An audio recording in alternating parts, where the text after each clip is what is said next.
List ಎಲ್ಲ ಬರ್ಕೊಬಂದು ನಮ್ಮ ಜಾಣೆ ಮಗಳು ರೆಡಿಯಾಗಿದ್ದಾಳೆ. ವಿಡಿಯೋ ವ್ಲಾಗ್ಸ್ ಎಡಿಟ್ ಮಾಡೋದಿತ್ತು. ಇಬ್ಬರು ಕೂತ್ಕೊಂಡು ಈ ಸೊಪ್ಪು ಸೋಸ್ತವ್ರೆ.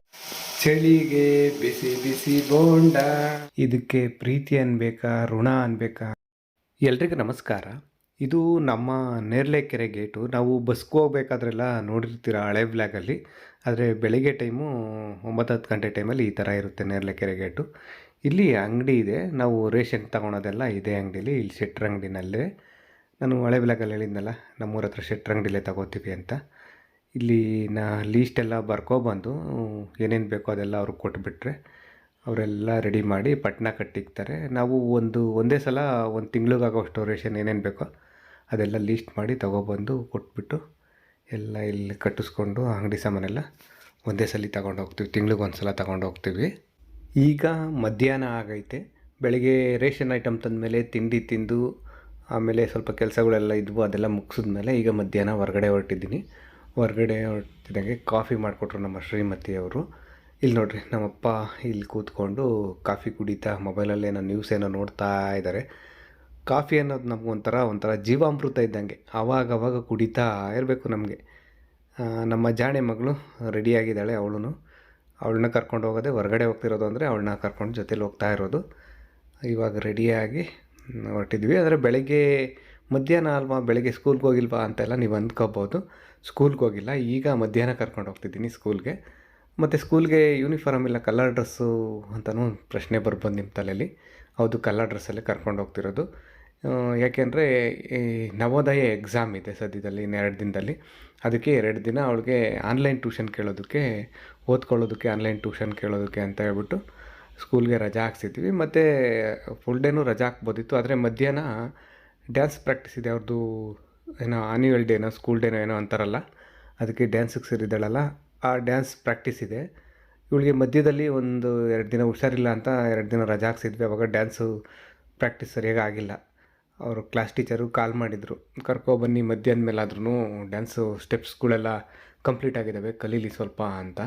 ಅದಕ್ಕೆ ಇವಾಗ ಮಧ್ಯಾಹ್ನದ ಮೇಲೆ 2 ಗಂಟೆ ಮೇಲೆ ಡ್ಯಾನ್ಸ್ ಕ್ಲಾಸ್ ಶುರು ಆಗುತ್ತೆ ಅವ್ರದ್ದು, ಡ್ಯಾನ್ಸು ಪ್ರಾಕ್ಟೀಸು. ಆ ಟೈಮ್ಗೆ ಅಲ್ಲಿಗೆ ಸ್ಕೂಲಿಗೆ ಕರ್ಕೊಂಡೋಗಿ ಬಿಡಬೇಕು ಇವಳನ್ನ. ಅದಕ್ಕೆ ನಮ್ಮ ಜಾಣೆ ಮಗಳನ್ನ ಕರ್ಕೊಂಡು ಹೊರಟಿದ್ದೀವಿ. ಇಲ್ಲಿ ನೋಡಿರಿ, ಇಲ್ಲೊಂದು ನಾಯಿ ಮಲಗಿದೆಯಲ್ಲ, ಇದು ನಾವು ಸಾಕಿರೋದೇನಲ್ಲ, ನಮ್ಮ ನಾಯಿ, ಆದರೆ ನಾವು ಸಾಕಿರೋದಲ್ಲ. ಇದು ಒಂದು ಸ್ವಲ್ಪ ಪ್ರೆಗ್ನೆಂಟ್ ಇತ್ತು. ಬಸ್ರಿ ಆಗಿದ್ದ ಟೈಮಲ್ಲಿ ನಮ್ಮ ಮನೆ ಹತ್ರ ಬರ್ತಾಯಿತ್ತು. ಆವಾಗ ಪಾಪ ಬಸ್ರಿ ಆಗೈತೆ, ಪ್ರೆಗ್ನೆಂಟ್ ನಾಯಿ ಅಲ್ವಾ ಅಂತ ಹೇಳ್ಬಿಟ್ಟು ಊಟ ಹಾಕ್ತಾಯಿದ್ವಿ. ಹಂಗೆ ಊಟ ಹಾಕಿ ಅದೇ ರೂಢಿ ಆಗಿಬಿಡ್ತು ನಮ್ಮ ಮನೆ ಹತ್ರ. ಅದು ಮರಿ ಹಾಕ್ದಾಗೆಲ್ಲ ಮನೆ ಹತ್ರ ಎಲ್ಲ ಬರೋದು, ಅದಕ್ಕೆ ಯಾವಾಗ ಊಟ ಹಾಕ್ತಾಯಿದ್ವಿ ಇದಕ್ಕೆ. ಹಂಗೆ ರೂಢಿ ಹಾಕಿ ಯಾವಾಗಲೂ ನಮ್ಮ ಮನೆ ಹತ್ರ ಊಟದ ಟೈಮ್ಗೆ ಬಂದುಬಿಡೋದು. ಇವಾಗ ಹೊಲ್ದ ಹತ್ರ ಬಂದಮೇಲೆ ಒಂದು ಸ್ವಲ್ಪ ದಿನದಿಂದ ಅದು ಬರ್ತಾ ಇರಲಿಲ್ಲ, ಅಲ್ಲೇ ಊರಲ್ಲೇ ಸೇರಿಕೊಂಡಿತ್ತು. ಈಗ ಒಂದು ವಾರದಿಂದ ಈಚೆಗೆ ಬರ್ತೈತೆ. ಇದು ಬಂದಾಗೆಲ್ಲ ಇದಕ್ಕೆ ಊಟ ಹಾಕ್ತಾ ಇರ್ತೀವಿ. ಊಟ ತಿಂದ್ಬಿಟ್ಟು ಸೀದಾ ಮತ್ತೆ ಊರೊಳಗೆ ಓಡೋಗ್ಬಿಡ್ತೈತೆ. ಇಲ್ಲಿರೋದೇ ಇಲ್ಲ. ಇಲ್ಲೇ ಇದ್ದರೆ 3 ಹೊತ್ತು ತಿಂದ್ಕೊಂಡು ಚೆನ್ನಾಗಿರ್ಬೋದಿತ್ತು. ಈಗ ಸಂಜೆ 4 ಗಂಟೆ ಆಗೈತೆ. ನಮ್ಮ ಜಾಣೆ ಮಗಳು ಸ್ಕೂಲ್ ಬಿಡೋ ಟೈಮು. ಸ್ಕೂಲ್ ಬಿಡೋ ಟೈಮ್ ಏನು, ಆಗಲೇ ಸ್ಕೂಲ್ ಬಿಟ್ಟಾಯಿತು. ನಾನು ಹೋಗಿ ಸ್ಕೂಲ್ ಹತ್ರ ಹೋಗಿ ನಮ್ಮ ಜಾಣೆ ಮಗಳನ್ನ ಕರ್ಕೊಬಂದೆ. ನಮ್ಮ ಜಾಣೆ ಮಗಳನ್ನ ಸ್ಕೂಲ್ ಹತ್ರ ಬಿಟ್ಟ ಮೇಲೆ ಏನೇನು ಕೆಲಸ ಮಾಡಿದೆ ಅಂದರೆ, ನಾನು ಮಧುಗಿರಿನಲ್ಲಿ ಟೌನಲ್ಲಿ ಸ್ವಲ್ಪ ಒಂದು ಟಾರ್ಚು, ನಮ್ಮ ಮನೇಲಿರೋ ಟಾರ್ಚು ಕೆಟ್ಟೋಗ್ಬಿಟ್ಟಿತ್ತು, ರಿಪೇರಿ ಆಗಿತ್ತು, ಅದು ರೆಡಿ ಮಾಡಿಸ್ಬೇಕಿತ್ತು. ಅದು ರಿಪೇರಿ ಮಾಡಿಸ್ಕೊಂಡು ಆಮೇಲೆ ನಮ್ಮ ಶ್ರೀಮತಿಯವರು ಸ್ವಲ್ಪ ತರಕಾರಿ ಹೇಳಿದರು. ಆ ತರಕಾರಿಗಳ್ನೆಲ್ಲ ತೊಗೊಂಡು, ಇನ್ನೂ ಟೈಮ್ ಇತ್ತು ಸ್ವಲ್ಪ, ಹೋಗ್ಬಿಟ್ಟು ಪಾರ್ಕಲ್ಲಿ ಕೂತ್ಕೊಂಡು ಒಂಚೂರು ವಿಡಿಯೋ ವ್ಲಾಗ್ಸ್ ಎಡಿಟ್ ಮಾಡೋದಿತ್ತು. ಎಡಿಟ್ ಮಾಡ್ಕೊಂಡು ಕೂತಿದ್ದೆ. ಆಮೇಲೆ ಮತ್ತೆ ನಮ್ಮ 4 ಗಂಟೆ ಆಗ್ತಿದ್ದಂಗೆ ನಮ್ಮ ಜಾಣೆ ಮಗಳು ಸ್ಕೂಲ್ ಬಿಡೋ ಟೈಮ್ ಆಯ್ತಲ್ಲ, ಹೋಗಿ ಅಲ್ಲಿ ಸ್ಕೂಲ್ ಹತ್ರ ಹೋಗಿ ಅವಳನ್ನ ಸ್ಕೂಲ್ ಹತ್ರದಿಂದ ಜೊತೇಲಿ ಕರ್ಕೊಂಡು ಬಂದೆ. ಇಲ್ಲಿ ಬಂದರೆ ಇಲ್ಲಿ ನನಗೆ ಐಸ್ ಕ್ರೀಮ್ ಬೇಕು ಅಂತ ಕೇಳಿದ್ಲು. ಸರಿನಮ್ಮ ಅಂತ ಹೇಳ್ಬಿಟ್ಟು ತಕ್ಕೊಟ್ಟೆ. ಅಂದರೆ ಅಮ್ಮ ಮಗಳಿಬ್ರಿಗೂ 2 ಐಸ್ ಕ್ರೀಮ್ ತೊಗೊಂಡ್ಲು ನಮ್ಮ ಜಾಣೆ ಮಗಳು. ಹಾಗೆ ಒಂದು ಚಾಕ್ಲೇಟ್ ಬೇಕು ಅಂತ ಕೇಳಿದ್ಲು. ಚಾಕ್ಲೇಟ್ ಅವಳು ತುಂಬ ಕಾಸ್ಟ್ಲಿದು ಕೇಳ್ತಾಯಿದ್ಲು. ಬೇಡ, ಅಷ್ಟೊಂದು ದುಡ್ಡಿಂದೆಲ್ಲ ತೊಗೋಬಾರ್ದು, ಬೇಡ ಅಂತ ಹೇಳ್ಬಿಟ್ಟು ಇದು ಮಾಡಿದ್ವಿ. ಬೇಡ ಅಂದ್ಲು. ಆಮೇಲೆ ಇರಲಿ ತಗೋ, ಆದರೆ ತುಂಬ ಜಾಸ್ತಿ ದುಡ್ಡಿಂದು ಬೇಡ ಅಂತೇಳಿ ಒಂದು ಕೊಡಿಸ್ದೆ. ಇದು ಫ್ರೂಟ್ ಆ್ಯಂಡ್ ನಟ್ ಅಂತೇನೋ ಡೈರಿ ಮಿಲ್ಕು, ಒಂದು ಮಾತ್ರ ತಕ್ಕೊಟ್ಟೆ. 2 ಕೊಡ್ಸಲ್ಲ, ಐಸ್ ಕ್ರೀಮ್ 2 ತೊಗೊಂಡಿದ್ಯಾ ಅಮ್ಮಂಗೆ ನಿನಗೆ ಅಂತ. ಅದು ಈ ಚಾಕ್ಲೇಟ್ ಮಾತ್ರ ಒಂದೇ ಕೊಡಿಸೋದು, ಅಮ್ಮ ನೀನಿಬ್ಬರು ಬೈಟು ಮಾಡ್ಕೊಂಡು ತಿನ್ನಬೇಕು ಇದರಲ್ಲಿ ಅಂತ ಹೇಳಿದೆ. ಸರಿ ಅಂತ ಒಪ್ಕೊಂಡ್ಲು. ಸರಿ, ಐಸ್ ಕ್ರೀಮು ಚಾಕ್ಲೇಟು ತೊಗೊಂಡು ಅಲ್ಲಿಂದ ಮತ್ತಿನ್ನೇನು ತೊಗೊಳೋದಿರಲಿಲ್ಲ, ಎಲ್ಲ ತರಕಾರಿ ಎಲ್ಲ ಮುಂಚೆನೇ ತೊಗೊಂಡಿದ್ನಲ್ಲ. ಹಾಗಾಗಿ ಅಲ್ಲಿಂದ ಸೀದಾ ನಾವು ವಾಪಸ್ಸು ಊರ ಕಡೆ ಹೊರಟು ಬಂದ್ವಿ. ಬರಬೇಕಾದ್ರಂತೂ ನನ್ನ ಮಗಳು ತುಂಬ ಮಾತಾಡ್ತಿದ್ಲು. ಅವ್ರ ಸ್ಕೂಲಿಂದು ಅದು ಇದು ಡ್ಯಾನ್ಸಿಂದು ಅದು ಇದು ಆಗಿದ್ದೆಲ್ಲ ಹೇಳ್ತಾನೇ ಇದ್ಲು. ನಾನು ಕೇಳ್ಕೊಂಡು ಬಂದೆ, ಆ ಕಥೆನೆಲ್ಲ ಕೇಳ್ಕೊಂಡು ಬಂದ್ವಿ ಊರಿಗೆ. ಈಗ ಸಂಜೆ ಆಗ್ತಾ ಐತೆ. ಮನೆಗೆ ಬಂದಮೇಲೆ ನಮ್ಮ ಶ್ರೀಮತಿಯವ್ರು ಟೀ ಮಾಡಿಕೊಟ್ರು. ಟೀ ಕುಡ್ದಾದ್ಮೇಲೆ ಅವರು ಏನೋ ಸೊಪ್ಪು, ಕರಿಬೇವಿನ ಸೊಪ್ಪು, ನುಗ್ಗೆ ಸೊಪ್ಪು ಕಿತ್ಕೊಬಾ ಅಂತ ಹೇಳಿದ್ರು. ಅದಕ್ಕೆ ಇವಾಗ ತೋಟದ ಹತ್ರ ಹೋಗ್ತಾ ಇದ್ದೀನಿ ಸೊಪ್ಪು ಕಿತ್ಕೊಬರೋದಕ್ಕೆ. ಇಲ್ಲೊಂದು ಕರಿಬೇವಿನ ಗಿಡ ಐತೆ. ಸೊಪ್ಪು ಕಿತ್ಕೊಳ್ಳೋಣ ಅಂತ ಬಂದರೆ ಎಲ್ಲ ಸೀಡೆ ಅಂದರೆ ಎಲ್ಲ ಉಳುಕು ನೋಡ್ರಿ. ಎಲೆ ಎಲ್ಲ ಉಳುಕು ಎಲ್ಲ ಹಂಗೆ ಐತೆ. ಇಲ್ಲೆಲ್ಲ ತಿಂದೇ ಹಾಕ್ಬಿಟ್ಟೈತೆ ಎಲೆ ಎಲ್ಲ ಪೂರ್ತಿ. ಬೇರೆ ಗಿಡಕ್ಕೆ ಹೋಗ್ಬೇಕೀಗ.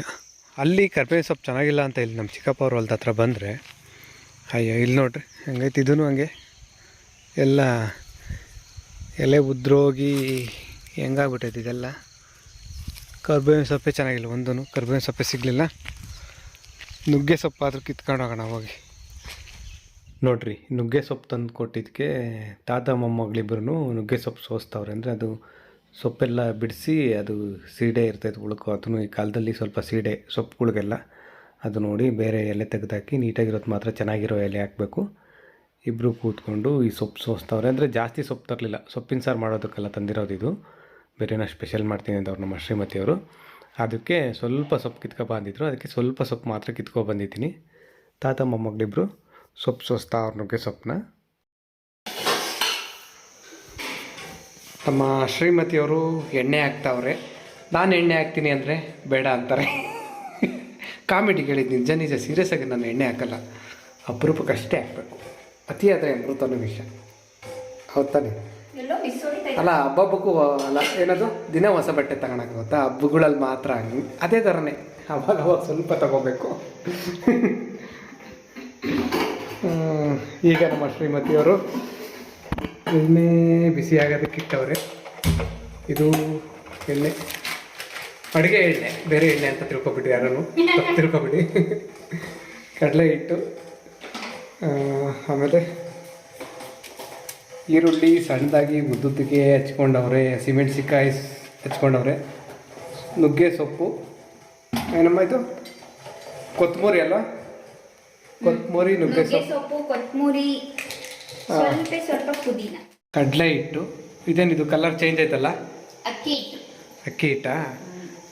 ಇದು ಜರಡೆ, ಹೊಸ ಜರಡೆ ತಗೊಂಡಿಲ್ಲ ನಾವು, ಅದಕ್ಕೆ ಇದರಲ್ಲಿ ಹಿಡಿಯೋದು ಏನದು, ಕಾಳು ಪಲ್ಯ ಎಲ್ಲ ಬಸ್ತಿರೋದು, ಜಾಲರ ಸೊಪ್ಪು ಅದೆಲ್ಲ ಬಸಿಯ ಜಾಲರದಲ್ಲೇ ಹಸಿಟ್ಟು ಜಲ್ಡಿ ಇಟ್ಕೋತಾ ಇರೋದು. ಹೊಸ ಜರಡಿ ತಗೋಬೇಕು. ಒಂದು ಹೊಸ ಮನೆಗೆ ಬಂದಮೇಲೆ ತಗೊಂಡಿಲ್ಲ, ಹೊಸ ತಗೊಳ್ಳೋಣ ಅಂತ. ಹಳೆ ಮನೇಲಿ ಹಳೇದಾಗಿತ್ತಲ್ಲ, ಅದಕ್ಕೆ ತಂದಿಲ್ಲ ಅದನ್ನು. ಸೋಡಾನ,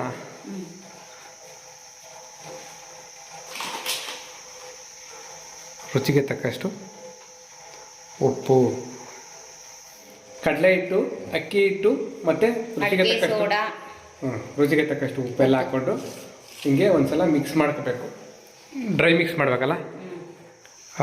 ಮಿಕ್ಸ್ ಮಾಡಾದ್ಮೇಲೆ ಹಸಿಟ್ಟನ್ನೆಲ್ಲ ಮಿಕ್ಸ್ ಮಾಡಾದ್ಮೇಲೆ ಅದಕ್ಕೆ ಏನದು, ಈರುಳ್ಳಿ, ಕೊತ್ತಂಬರಿ ಸೊಪ್ಪು, ನುಗ್ಗೆ ಸೊಪ್ಪು, ಹಸಿಮೆಣಸಿಕಾಯಿ ಎಲ್ಲ ಹಾಕ್ಕೋಬೇಕು.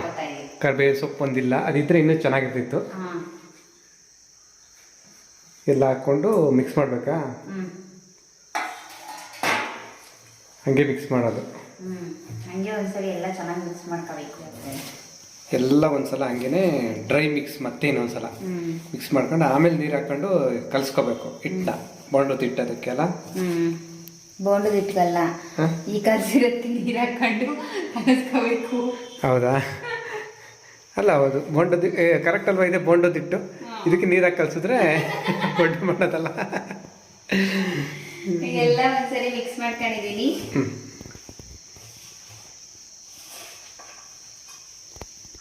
ಈಗ ಆಗಲೇ ಎಣ್ಣೆ ಹಾಕಿದ್ರೆ ಇವಾಗ ನೀರು ಹಾಕ್ತಾವ್ರೆ. ಎಣ್ಣೆ ಜೊತೆ ನೀರು ಸೇರಿದ್ರೆ ತಾನೇ ಚೆನ್ನಾಗಿರೋದು. ಇದೇನಿದು ಬೋಂಡದ ಹಿಟ್ಟು ರೆಡಿ ಆಯ್ತಲ್ಲ. ನೀರು ಹಾಕೊಂಡು ಕಲಸಿದ್ದಕ್ಕೆ ನೀರು ಹಾಕೊಂಡು ಕಲಸಿಟ್ಕೊಂಡಿದ್ದೀನಿ. ಇದನ್ನ ಒಂದು 5 ನಿಮಿಷ ಹಂಗೆ ಒಂದು ಪ್ಲೇಟ್ ಮುಚ್ಚಿ ಇಡ್ತೀನಿ. ನೆನೆಯೋದಕ್ಕೆ ಬಿಡ್ತೀನಿ. ಅಷ್ಟಕ್ಕೆ ಎಣ್ಣೆನೂ ಕಾಯ್ತೈತೆ. ಎಣ್ಣೆ ಬಿಸಿ ಮಾಡೋದು ಇಡ್ತೀನಿ.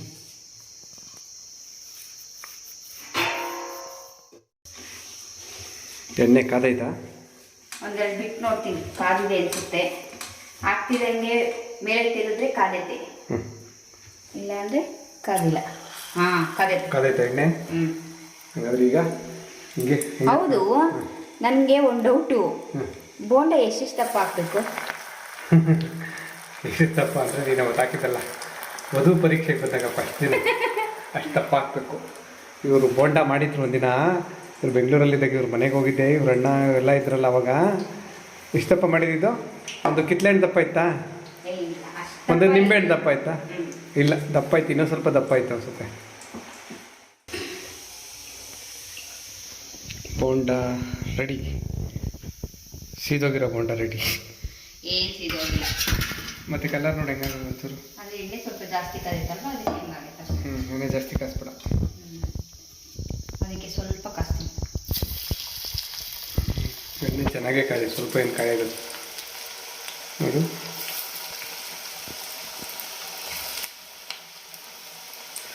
ಚಳಿಗೆ ಬಿಸಿ ಬಿಸಿ ಬೋಂಡ. ಚಳಿಗೆ ಅಂತ ಏನು ಮಾಡ್ತಿಲ್ಲ ನಮ್ಮ ಶ್ರೀಮತಿಯವ್ರು. ಬಿಸಿ ಬಿಸಿ ಬೋಂಡ,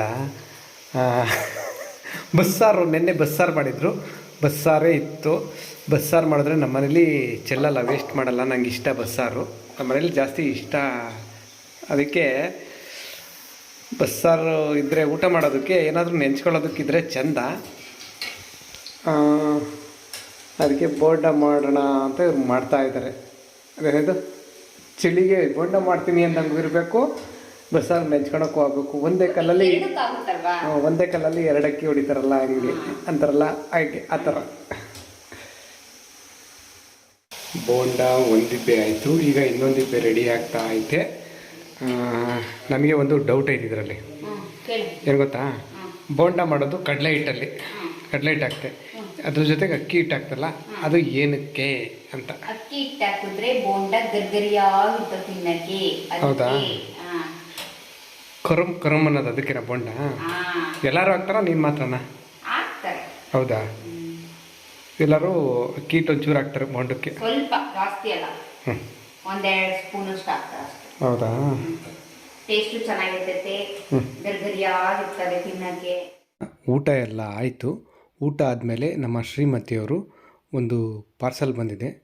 ಒಂದಲ್ಲ, 2 ಪಾರ್ಸಲ್ಲು. ಆ ಪಾರ್ಸಲ್ ಒಳಗಡೆ ಏನಿದೆ ಓಪನ್ ಮಾಡಿ ನೋಡಬೇಕು. ಪಾರ್ಸಲ್ಲು ಅಂದರೆ ಉಡುಗೊರೆಗಳು. ನಮ್ಮ ಹೊಸ ಮನೆ ಗೃಹ ಪ್ರವೇಶಕ್ಕೆ ಉಡುಗೊರೆ ಕಳಿಸಿರೋದು. ನೆನ್ನೆ ಬ್ಲಾಗಲ್ಲಿ ನೋಡಿದ್ರಲ್ಲ ನೀವೆಲ್ಲ, ಒಬ್ಬರು ಅಮೇರಿಕದಿಂದ ಮೇಡಮ್ ಅವರು ಕಳಿಸಿರೋದು ಅಂತ. ಅವರು ಒಟ್ಟು 5 ಕಳಿಸಿದ್ರು. ಅದರಲ್ಲಿ 3 ವಸ್ತುಗಳು ಅಂದರೆ ಉಡುಗೊರೆಗಳು ನೆನ್ನೆ ಬಂದಿದ್ವು, ಇನ್ನೂ 2 ಬರೋದಿತ್ತು, ಇವತ್ತು ಬಂದವು. ಏನಿರ್ಬೋದು ಅನ್ನೋ ಕುತೂಹಲ ಇದೆ ನಮಗೂ. ನೋಡೋಣ ಏನಿದೆ ಅಂತ ಓಪನ್ ಮಾಡಿ ನೋಡ್ತಾ ಇದ್ದಾರೆ ನಮ್ಮ ಶ್ರೀಮತಿಯವರು. ಮತ್ತು ಈ ಉಡುಗೊರೆ ಕಳಿಸಿದಾರಲ್ಲ ಮೇಡಮ್, ಅವ್ರು ಬಂದುಬಿಟ್ಟು ಹೋದ ವರ್ಷ 1 ವರ್ಷ ಆಯಿತು ಅನಿಸುತ್ತೆ. ಹೋದ ವರ್ಷ ಸಹ ಫಸ್ಟು ನಮಗೆ ಗೊತ್ತೇ ಇಲ್ಲದೆ ಇರೋ ಥರನೇ ಸರ್ಪ್ರೈಸಾಗಿ ನಮ್ಮ ಜಾಣೆ ಮಗಳಿಗೆ 2 ಡ್ರೆಸ್ ಕಳಿಸಿದ್ರಲ್ಲ, ಅವರೇ ಈಗ ಹೊಸ ಮನೆ ಗೃಹ ಪ್ರವೇಶ ಆಯ್ತಲ್ಲ, ಈ ಹೊಸ ಮನೆಗೆ ಉಡುಗೊರೆಯಾಗಿ, ಗೃಹ ಪ್ರವೇಶದ ಉಡುಗೊರೆಯಾಗಿ ಈ ಗಿಫ್ಟ್ಸ್ ಕಳಿಸಿದ್ದಾರೆ. ಇದು ಒಂದು ಓಪನ್ ಮಾಡಿ ನೋಡಿದ್ರೆ ತುಂಬ ಮಾತ್ರ ತುಂಬ ಚೆನ್ನಾಗಿ ಪ್ಯಾಕ್ ಮಾಡಿದ್ದಾರೆ. ಯಾವ ಪೀಸ್ಗೆ ಏನೂ ಡ್ಯಾಮೇಜ್ ಆಗದೆ ಇರೋ ಅಷ್ಟು ನೀಟಾಗಿ ಅಚ್ಚುಕಟ್ಟಾಗಿ. ಮತ್ತು ಒಳಗಡೆ ಏನಿರ್ಬೋದು ಅಂತ ಓಪನ್ ಮಾಡಿ ನೋಡಿದ್ರೆ ಒಂದು ಗಂಟೆ ಇತ್ತು. ಮನೆ ಬಾಗ್ಲತ್ರ ಮನೆ ಮುಂದೆ ಹಾಕೋದ ಏನಿದು, ಒಂಥರ ಚೆನ್ನಾಗಿದೆ. ಹ್ಯಾಂಡ್ ಕ್ರಾಫ್ಟ್ ಅಂತಾರಲ್ಲ, ಕೈಯಿಂದ ಮಾಡಿರೋವಂಥದ್ದು ಆ ಥರ ಅನಿಸುತ್ತೆಲ್ಲ. ಹಾಗೆ ಇನ್ನೊಂದು ಪಾರ್ಸಲ್ ಓಪನ್ ಮಾಡಿದ್ರೆ ಅದರೊಳಗಡೆ ಒಂದು ಚಿಕ್ಕ ಬಾಕ್ಸ್ ಇತ್ತು ನೋಡ್ರಿ, ರೆಡ್ ಕಲರ್. ಈ ಬಾಕ್ಸು ಏನಿರ್ಬೋದು ಅಂತ ಬಾಕ್ಸು ಓಪನ್ ಮಾಡಿ ನೋಡಿದ್ರೆ ಒಳಗಡೆ ನಮ್ಮ ಶ್ರೀಮತಿಯವ್ರಿಗೆ ಬೇಕಾದಂಥ ವಸ್ತು ಇದೆ ನೋಡ್ರಿ. ಒಂದು ಜ್ಯುವೆಲರೀಸ್ ಇದು ಸರ ತುಂಬ ಚೆನ್ನಾಗಿದೆ. ನಮ್ಮ ಶ್ರೀಮತಿಯವ್ರಿಗಂತೂ ತುಂಬ ಇಷ್ಟ ಆಯಿತು. ಅದು ಯಾವ ಥರ ಸರ ಏನು ಅಂತ ನನಗೆ ಹೇಳೋಕ್ಕೆ ಗೊತ್ತಾಗ್ತಿಲ್ಲ, ಅದು ಹೆಣ್ಮಕ್ಳಿಗೆ ಸರಿ, ಅವರಾದರೆ ಹೇಳೋರು. ನೋಡ್ರಿ, ಇಲ್ಲಿ ತೋರಿಸ್ತಿದ್ದಾರಲ್ಲ ನಮ್ಮ ಶ್ರೀಮತಿಯವರು, ಈ ಥರ ಇದೆ ಆ ಸರ. ಅವರು ಎಲ್ಲೋ ಇರೋದು, ನಾವು ಅವ್ರನ್ನ ನೋಡಿಲ್ಲ, ಅವರು ನಮ್ಮನ್ನು ನೋಡಿಲ್ಲ. ಜಸ್ಟ್ ವೀಡಿಯೋದಲ್ಲಿ ಮಾತ್ರ ನಮ್ಮನ್ನು ನೋಡಿದ್ದಾರೆ. ನಮ್ಮ ವೀಡಿಯೋಸ್ನೆಲ್ಲ ಡೈಲಿ ನೋಡ್ತಾರಂತೆ. ಅಮೇರಿಕದಲ್ಲಿರೋ ಎಲ್ಲೋ ಇರೋ ಅವರು ಇನ್ನೆಲ್ಲೋ ಇರೋ ನಮಗೆ ಪ್ರೀತಿಯಿಂದ ಇಷ್ಟೊಂದು ಉಡುಗೊರೆ ಕಳಿಸಿದ್ದಾರೆ. ಇಷ್ಟೊಂದು ಉಡುಗೊರೆ ಕಳಿಸಿದ್ದಾರೆ. ಇದಕ್ಕೆ ಪ್ರೀತಿ ಅನ್ಬೇಕಾ ಋಣ ಅನ್ಬೇಕಾ ಗೊತ್ತಾಗ್ತಿಲ್ಲ ನನಗೆ. ಈ ಉಡುಗೊರೆಗಳನ್ನ ಕಳಿಸಿರೋ ಅಂಥ ಮೇಡಮ್ಮು ಮತ್ತು ಅವ್ರ ಫ್ಯಾಮಿಲಿ ಖುಷಿಯಾಗಿರಲಿ, ಚೆನ್ನಾಗಿರಲಿ. ಹಾಗೆ ಬರೀ ಅವ್ರಿಗಷ್ಟೇ ಅಲ್ಲ, ನಿಮ್ಮೆಲ್ರಿಗೂ ಸಹ ಒಳ್ಳೆಯದಾಗಲಿ. ನೀವು ಸಹ ಖುಷಿಯಾಗಿರಿ, ಚೆನ್ನಾಗಿರಿ ಅಂತ ಹೇಳ್ತಾ ಇವತ್ತಿನ ವ್ಲಾಗ್ನ ಇಲ್ಲಿಗೆ ಮುಗಿಸ್ತಾ ಇದ್ದೀನಿ. ಮತ್ತೊಂದು ವ್ಲಾಗಲ್ಲಿ ಮತ್ತೆ ಸಿಗೋಣ. ಎಲ್ರಿಗೂ ಒಳ್ಳೆಯದಾಗಲಿ. ಧನ್ಯವಾದ.